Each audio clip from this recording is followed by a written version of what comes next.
Hello Girish जी, कैसे हैं आप? एकदम शानदार। आप सुनाइए। बस बस बहुत अच्छा हूँ। जुल्फें तो आपने बहुत माशाल्लाह बहुत जबरदस्त बढ़ा रखी हैं। बस हमारे एरिया में नाइयों की हड़ताल है इसके। ये तो थैंक पूरे यू। आप भी हिंदुस्तान। अच्छे लग रहे हो। मैंने भी जुल्फें जो है कैप में छुपा रखी हैं, वो भी काफी बड़ी हो गई। अच्छे लग रहे हो, अच्छे लग रहे हो। Thank you thank you. बस आप गिव क्या, मी द पेन। आपका तो एक नया हाँ लुक तैयार होता जा रहा है, मतलब लग रहा है किसी फिल्म की तैयारी भी चल रही है। हाँ, ऐसा भी सोच सकते हो या ये भी सोच सकते हो कि इस लुक के मुताबिक ही लोग मुझे काम दें। हाँ, ये भी हो सकता है कि देख कर ही कुछ दिमाग में आ जाए कि हाँ ये कर इस लुक में बहुत अच्छा लगेगा। हाँ, सही बात। दृश्य। वैसे आप और अलादीन वाले शो में जो आपका लुक था, बड़ा जबरदस्त माशाल्लाह, बड़ा प्यारा लुक था वो। हाँ, थैंक यू वेरी मच भाई, थैंक यू वेरी मच। वो लुक भी अच्छा था, रोल भी अच्छा था, लोगों को काफी अच्छा लगा। और आपसे इत्तेफाक आज आई थिंक 5-6 साल बाद, काफी टाइम बाद हमारा इत्तेफाक हो रहा है बात करने का। नहीं नहीं, हम तो अभी अभी नहीं, 2 साल 2 साल हो गए, 2 साल हो गए। जो हमने रेडियो मिर्ची पे इंटरव्यू भी किया था। तो आपका बचपन किस शहर में गुजरा? मेरा जन्म हुआ हस्तिनापुर में और बचपन गुजरा दिल्ली। अरे वाह। दोस्त, हाँ, 2 साल की उम्र से लेकर और 22 साल की उम्र तक मैं दिल्ली में रहा और 22 साल की उम्र में फिर मैं बम्बई आ गया। आपका जन्म हस्तिनापुर, एकता कपूर वाली महाभारत में होना चाहिए था। तो बहुत रंगीन शहर है दिल्ली, बहुत ही कमाल का शहर है, बहुत वैरायटी है वहाँ पे, बहुत प्यारे लोग हैं वहाँ के। बहुत मिस करता हूँ, पर क्या करें, अभी कर्म भूमि शायद यहाँ लिखा था कुदरत ने कि मुझे बाकी का जो अपना वक्त है वो यहाँ पर बिताना है। और यहाँ की जिंदगी, यहाँ की किस तरह की जिंदगी मेरी होगी मुंबई, वो तो देख ही रहे हैं। मुंबई और दिल्ली किस तरह से आप अलहदा पाते हैं, दोनों को किस तरह से अलग पाते हैं आप? सबसे पहली चीज, सॉरी मैं ये कहूंगा ओपनली, पंजाबी हूँ, खाना बहुत मिस करता हूँ दिल्ली का। अच्छा, खाना दिल्ली बहुत मिस, बहुत अच्छा मिलता है। और लगभग 7-8 साल पहले तक अपने दोस्तों को बहुत मिस करता था, लेकिन अब चूंकि हम टेक्निकली बहुत स्ट्रांग हो गए हैं, वीडियो कॉल आ गया है, हम बहुत ज्यादा अच्छे से कनेक्टेड हो गए हैं एक दूसरे से, तो उनसे भी लगातार बात होती रहती है। तो वो भी अब इतना नहीं फील होता है, हर कोई अपनी अपनी जिंदगी में बिजी हो गया है। लेकिन आबो हवा का फर्क है, लोगों का एटीट्यूड का फर्क है। लेकिन चूंकि मैंने दोनों शहरों में लगभग सेम वक्त बिता लिया है, मतलब बॉम्बे में भी मुझे 22 साल हो गए हैं इस साल, तो 22 साल वहां और 22 साल अगर मैं सोचूं इस तरीके से, तो दोनों 50-50% दोनों शहरों में रहकर मुझे समझ में आ गया। और बॉम्बे में भी कहाँ अच्छा खाना मिलता है और कितने मेरे लिमिटेड दोस्त हैं और किसका एटीट्यूड अच्छा है, किसकी इक्वेशन मेरे साथ अच्छी है। तो इस शहर में भी आज कम से कम 2000 लोगों को मैं पहचानता हूँ, जानता हूँ। इस चीज की मुझे खुशी होती है। तो आप दिल्ली में किस इलाके में थे और मुंबई में किस इलाके में हैं? दिल्ली में मेरी परवरिश जो है ज्यादा वेस्ट दिल्ली में हुई। मेरी स्कूलिंग हुई थी Guru Nanak public school, Rajouri garden. उसके बाद मुझे किया गया आदर्श मॉडल स्कूल में, जो हरिनगर में है। तो वहाँ ज्यादा 12th तक का टाइम वहाँ बीता। फिर मैंने कॉरेस्पॉन्डेंस की और बिजनेस स्टार्ट किया वहाँ पे। और वो जर्नी अच्छी थी, क्योंकि वो जर्नी नहीं होती तो उसने मुझे पुश किया बॉम्बे आने के लिए। और बॉम्बे में मैं ज्यादातर क्या, शुरू से इनफैक्ट अंधेरी वेस्ट में ही हूँ। इस इलाके को लोग कहते हैं कि ओवर क्राउडेड है, लेकिन चूंकि अब आदत पड़ गई है यहीं रहने की, और तो जिस एरिया में जो रहता है उसकी डिस्टिलेशन हो जाती है, वैसे ही उसको आदत पड़ जाती है, कंडीशनिंग हो जाती है उसकी। तो ये होता है कि चलो उस एरिया में ठीक। So now I'm aware and aware of all the corners of this area. I feel comfortable. तो आपने दिल्ली में पढ़ाई किया, देन करस्पॉन्डेंस किया, देन आप बिजनेस में इन्वॉल्व हुए, कब आपको लगा कि नहीं आपको एक्टिंग में ज्यादा सीरियस होना है? मुझे तो नहीं, मुझसे पहले मेरी मम्मी को लग गया था जब हम छोटे थे, क्योंकि मेरे हाँ। पापा स्टेज पे एक्टिंग करते रहते थे। ये जर्म जो है, ये एलिमेंट जो है पापा से भी आया है। और मम्मी को बचपन से पता नहीं क्यों ऐसा विश्वास था कि मेरा बेटा जो है ये एक्टर बनेगा, ये एक्टर बनेगा, एक्टर बनेगा।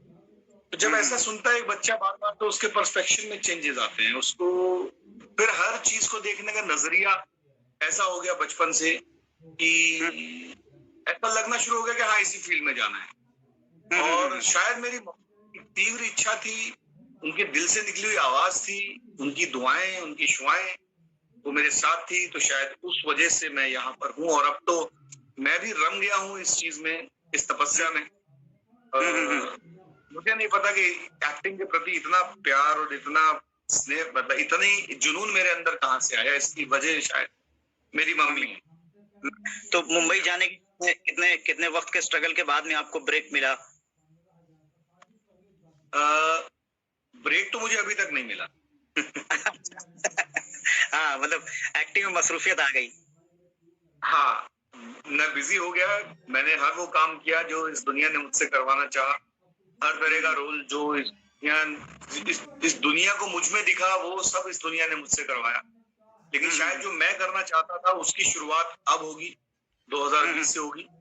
और उस तरह की स्क्रिप्ट्स लिखी जा रही हैं। सडनली कुछ ऐसा, पता नहीं सितारों ने पलटी खाई है या लोगों को मुझ में कोई अलग एक कैरेक्टर दिखना शुरू हो गया है, तो मुझे लेकर काफी संजीदगी से 2-3 स्क्रिप्ट्स पे काम हो रहा है जो बिल्कुल मेरी चॉइस की हैं और जिनको करने में मुझे मजा आएगा।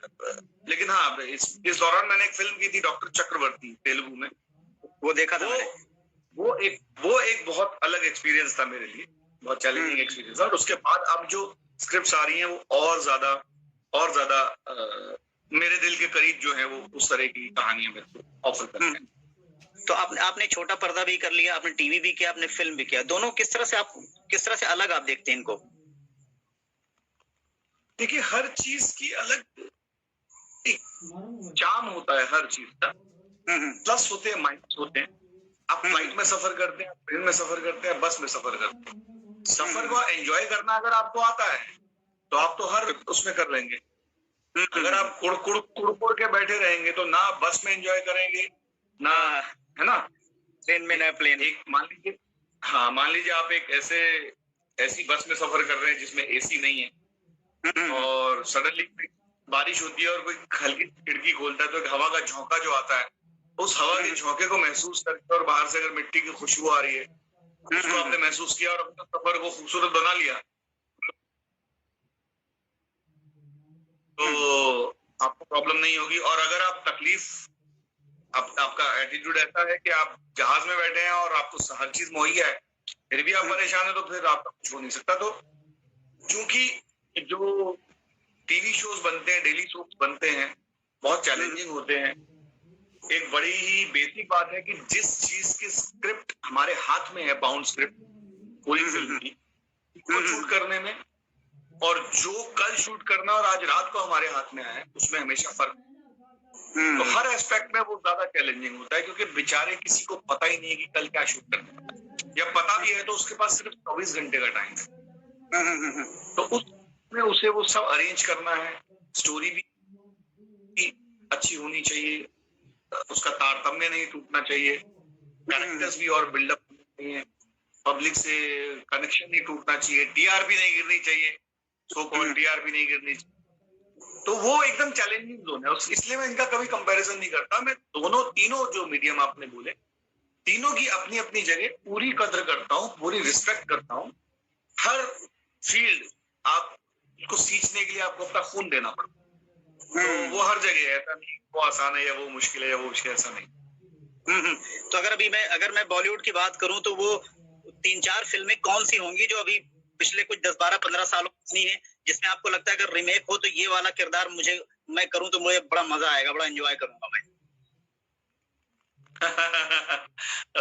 10-15 साल में तो नहीं, हाँ उससे थोड़ा पहले जाएं तो अमित जी के साथ जो अग्निपथ बनी, अच्छा, अमित जी वाला किरदार, अमित जी वाला किरदार मुझे बहुत अपील करता है। इनफैक्ट उसी डायरेक्टर की जो 3 फिल्में बनी, हम, खुदा गवाह, उन तीनों में अमित जी ने जो किया वो हमेशा मेरी विश लिस्ट पे रहा है। लेकिन वो अमित जी ने किया है तो हमारे लिए तो आइडल है वो।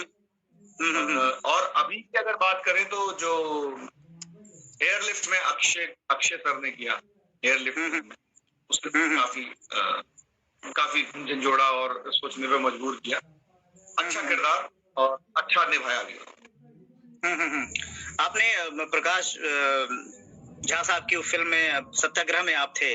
मुझे लगता है कि आप प्रकाश झा की बहुत सारी जो फिल्में और भी बनी है,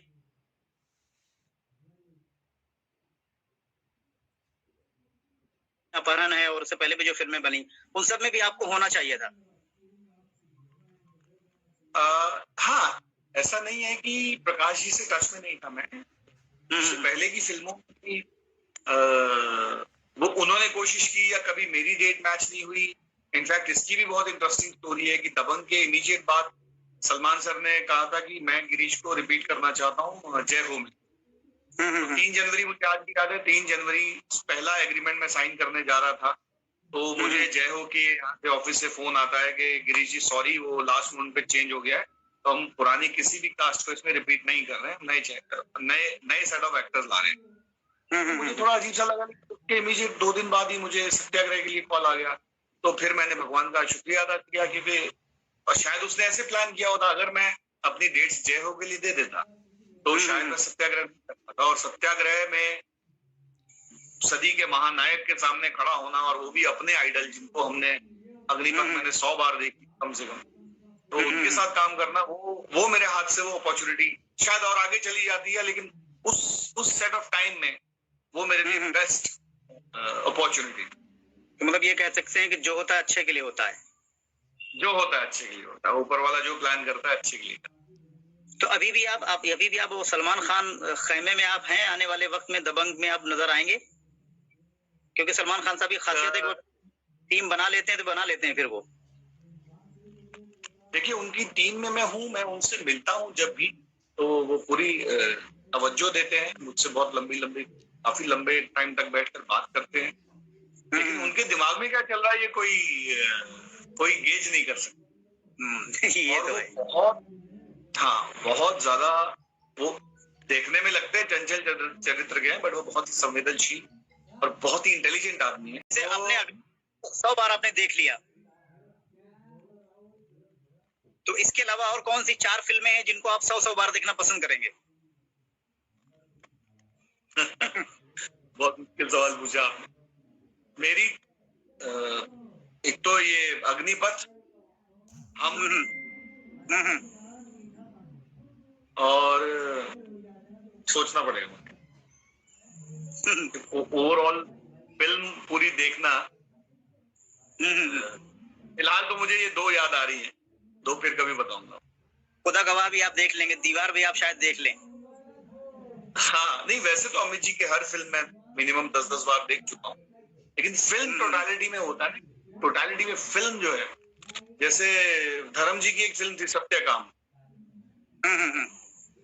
सत्यकाम एक फिल्म टोटालिटी में क्या बोलती है, उस पॉइंट ऑफ व्यू से अगर देखूं तो फिर मुझे बहुत सोच के जवाब देना पड़ेगा।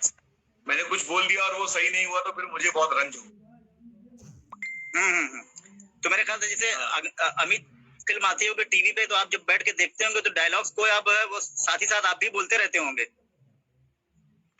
हाँ, ऐसा हुआ था शूटिंग में कि वो बोल रहे थे और मैं यहाँ से लिप्स हिला रहा था।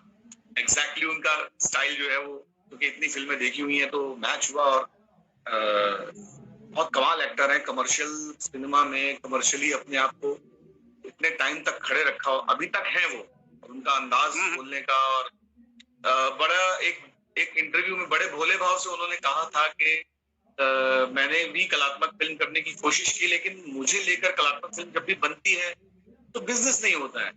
और जो आप इस इंडस्ट्री में बिजनेस करते हैं लोग, कमर्शियल वायबिलिटी, अमित जी की जब भी उन्होंने ट्राई किया, बहुत अच्छी कई फिल्में हैं जिनमें उन्होंने बहुत रियलिस्टिक सिनेमा, रियलिस्टिक अप्रोच रखी, वो बहुत अच्छी थी परफॉर्मेंस पॉइंट ऑफ व्यू से, लेकिन एक्सेप्ट नहीं हुई। तो उसमें वो भी क्या करें, तो वो कमर्शियल जोन में रहकर ही अमित जी को फिर कितने लोगों के साथ उनका एक साथ काम चलता था। मनमोहन देसाई से हो गए, तो फिर प्रकाश मेहरा हो गए, फिर ऋषिकेश मुखर्जी हो गए, फिर बाद में मुकुल हसन है, फिर आर वाली आए, फिर तो everybody wants to work with him. In every film he looks fresh, और इतने साधारण लिखे हुए सीन्स को इतना अच्छा परफॉर्म किया उन्होंने कि आंख झपकने का भी दिल नहीं करता। तो आने वाले दिनों में कुछ ऐसे प्रोजेक्ट हैं जिसमें बिग बी के साथ में आपको के चांसेस हैं, नजर आए आप साथ में? नहीं, अभी तक तो ऐसा ऑन पेपर तो कुछ भी नहीं है, लेकिन हाँ मुझे ऑफिशियली कुछ अभी बताना। अभी जो थोड़ा सा इंडस्ट्री में इस तरह का जो बदलाव आया है, वेब सीरीज का दौर बहुत ज्यादा आया है, इसको आप किस तरह से देखते हैं? मतलब ये वेब सीरीज वाला जो टाइम अभी चल रहा है कि लोग थिएटर नहीं जा रहे हैं, लोग घरों में बहुत ज्यादा एंजॉय कर रहे हैं, तो इसको आप किस तरह से देखते हैं? देखिए, एक्सपेंशन जो है वो एक एवरेज है, लॉ ऑफ एवरेज है ना, ये होता ही है। कंप्यूटर जब आया था तो लोगों को लगा था अरे कंप्यूटर आ गया, एक कंप्यूटर 20 लोगों का काम करेगा तो वो 20 लोग भूखे मर जाएंगे। लेकिन नहीं, उसके बाद फिर सुपर कंप्यूटर आया, फिर मोबाइल आया, फिर अभी हम और आगे बढ़ते जा रहे हैं। तो आपको याद होगा पहले हम कैमरा में रोल डलता था, उससे शूट करते थे। एक दिन ऐसा आया कि एक दिन वो सब खत्म हो गया, सब डिजिटल हो गया। ऐसे ही ये वक्त डिमांड भी है और ये एक्सपेंशन अच्छा भी है। आज अच्छा कंटेंट एक बड़े स्टार का मोहताज नहीं है, लेकिन बड़ा स्टार है, उसकी अपनी जगह है। लेकिन अच्छा कंटेंट अगर अच्छे एक्टर्स के साथ शूट होता है तो उसकी ऑडियंस उठकर सामने से बाहर आ रही है। ऑडियंस को भी वो मटेरियल मिला, और इस मटेरियल के लिए उस ऑडियंस का ये जो मीट एंड मैच है, ये बहुत करेक्ट टाइम पे हुआ है, बहुत अच्छा है, दोनों के लिए चैलेंजिंग है। एक्टर्स को भी और करने को मिलेगा, और आप रिपीटेटिव नहीं रह सकते, आपको फ्रेश देना है ऑडियंस को। आपकी जो आपसे एक्सपेक्टेशंस जो है वो बहुत हाई होंगी, और एक अलग सेक्शन बन गया, एक कमाल का सेक्शन बन गया। टीवी शोज में क्या हो रहा था कि टीवी शोज में हम उस लेवल पर चले गए थे, मुझे दुख होता है कहते हुए, हालांकि मैं इस तरह के शोज का कभी हिस्सा नहीं रहा। उनके मक्खी आ गई, चुड़ैल आ गई, सांप आ गया, छिपकली आ गई, जितना था मालगुडी डेज, कथा सागर, इंद्रधनुष, सिग्मा, वो सीरियल हमेशा ऐसा दिल को कचोटता था कि यार उस तरह का काम कब आएगा, और वही हुआ, उस तरह का काम आया, और it came out with a flood. और अभी पब्लिक भी अच्छा रिस्पांस दे रही है, और लोग कंटेंट भी बहुत अच्छा बना। I am really proud of this, that I am part of this industry, जहां पे इंस्टेंटली लोगों ने फटाफट उस तरह की चीजें सामने रखी। चलिए गिरीश जी, हमारी बातें बहुत लंबी चौड़ी हो गई, बहुत सारी चीजें आप छोटी सी मुलाकात में बहुत सारी बातें नहीं पता थी, आज इस इंटरव्यू के जरिए बहुत सारी बातें पता चली कि आप अमित जी के बहुत जी। मैं इस वक्त उनकी सरजमीन इलाहाबाद में बैठा हुआ हूँ, और मैं उन्हें, जो लोग मुझे जानते हैं, मैं अमिताभ बच्चन साहब को अमिताभ मामू बोलता हूँ। ऐसे जब भी कभी उनके अमिताभ मामू की फिल्म है, यार अमिताभ मामू की फिल्म देख रहा हूँ तो मेरे मुंह से सडन वो निकलता है, क्योंकि मैं ये बोलता हूँ कि मैं जिधर, जैसे मैं यहाँ बैठा हूँ, ये मेरा ददियाल है, इधर अमित जी का घर है, तो वो मेरा ननिहाल है। क्या देखते हैं, ऐसा बोलता हूँ। तो बहुत बहुत को आने वाले वक्त में जो भी प्रोजेक्ट आप कर रहे हैं, वेब सीरीज में नजर आए या फिल्मों में नजर आए या छोटे पर्दे टीवी पे नजर आए, और बहुत अच्छा काम करते हैं, ज्यादातर आपका काम अप्रिशिएट ही किया जाता है, आपको लोग बहुत पसंद करते हैं, तो ऐसे ही अच्छा काम करते रहें, और इंशाल्लाह हम लोग की बहुत जल्दी मुलाकात। थैंक यू भाई, बहुत अच्छे अल्फाज इस्तेमाल करते हो तुम, इंटरव्यू लेते हो, और चैलेंजिंग भी होता है और मजा भी आता है। मैं इंटरव्यू करते वक्त जैसे आपसे बातें कर रहा हूँ ना, मैं किसी से बात करता हूँ, मैं कभी होमवर्क नहीं करता। हाँ, अच्छा, हाँ, वो इंस्टिंक्ट क्या आता है उस वक्त, उसका ही मजा आता है, ध्यान में आता है, या जो बातों से निकलता है, मैं सिर्फ सवाल उसी में क्रिएट करता हूँ। अगर मैं पहले से स्क्रिप्ट ना, तो मुझे सवाल फिर सारा इंटरव्यू खराब हो जाएगा। सेम मैं भी कभी किसी को पहले क्वेश्चन नहीं देता। हाँ, मैं तकरीबन आप जो पूछेंगे मैं उसका उसी वक्त जवाब। सवाल जहाँ से शुरू करता हूँ, फिर आप जो जवाब देना शुरू करेंगे ना, उन्हीं जवाब से सवाल निकलते आएंगे। नहीं निकल आते, करेक्ट। तो चलिए, थैंक यू सो मच, बहुत अच्छा लगा। और बाय।